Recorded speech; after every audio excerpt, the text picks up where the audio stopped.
దైవత్వం అనే సబ్జెక్ట్లో ప్రపంచంలో క్రైస్తవులందరూ కూడా ఒకే విధంగా అర్థం చేసుకోరనేసి మనకి అర్థమవుతుంది. దైవత్వాన్ని గురించి విశ్వాసుల్లో సరైన అవగాహన లేకపోవడం అది ఒక దురదృష్టకరమైన పరిస్థితిగానే మనం గమనించాలి.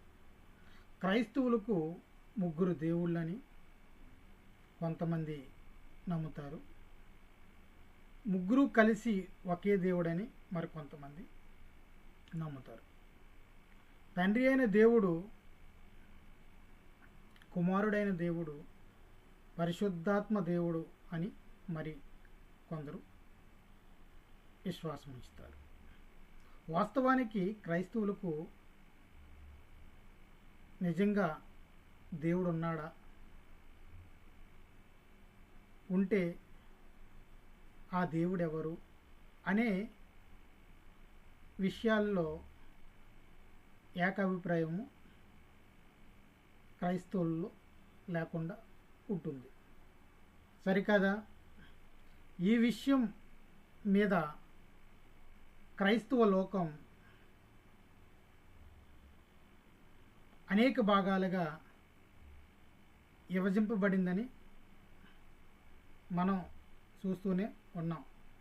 ఎవరికి తోచినట్లు వారు చెప్పుకుంటూ నమ్ముకుంటూ పోతున్నారు.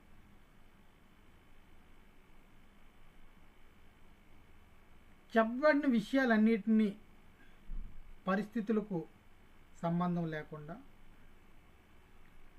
క్రైస్తవులకు క్రీస్తే దేవుడని, క్రైస్తవులు క్రీస్తును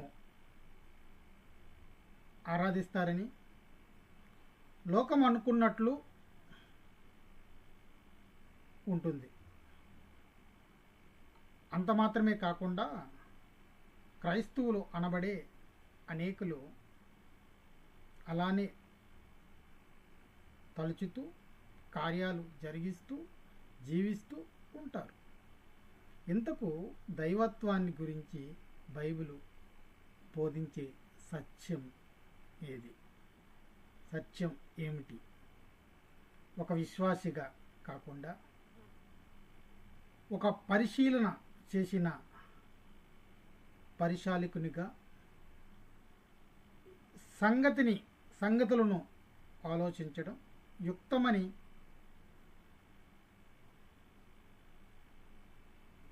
తోస్తుంది కదా. అంటే ఎవరి విశ్వాసాన్ని విమర్శించకుండా లేక ఎవరి విశ్వాసాన్ని ప్రోత్సహించకుండా ఇంతకు ఈ దైవత్వం అనే విషయంపై బైబిల్ ఏం బోధిస్తుందో ఒక సాధారణమైన పరిశాలికులుగా ఆలోచిద్దామా?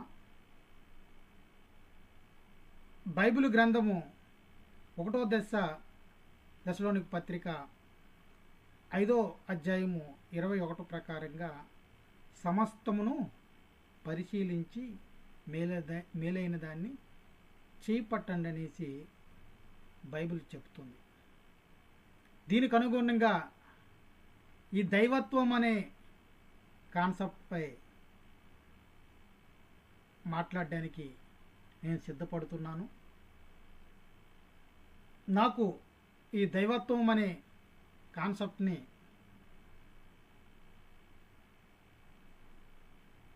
ఈ లోకమంతటికీ కూడా సరైన విధానంలో బోధించడానికి వివరించడానికి కావలసిన శక్తి సామర్థ్యాలు తండ్రి అయిన దేవుడి ద్వారా యేసుక్రీస్తు వారి సహకారంతో అందాలని ఈరోజు ఈ దైవత్వం అనే కాన్సెప్ట్ని మొదలు పెడుతున్నా. కాబట్టి అందరూ ఈ వీడియోని చూడండి, వినండి. దేవుని యొక్క వాక్యంతో, దేవుని యొక్క మాటలతో నా మాటలని కూడా బైబిల్ గ్రంథంలో ఉన్న విషయాలతో పరిశీలన చేసి సత్యాలను అర్థం చేసుకుంటారనేసి నేను హృదయపూర్వకంగా మీ అందరినీ కూడా కోరుకుంటున్నాను. నా పేరు కానూర్ జాస్వా, విజయనగరం. అందరికీ నా యేసుక్రీస్తు నామంలో వందనాలు తెలియజేస్తూ ఉన్నాను.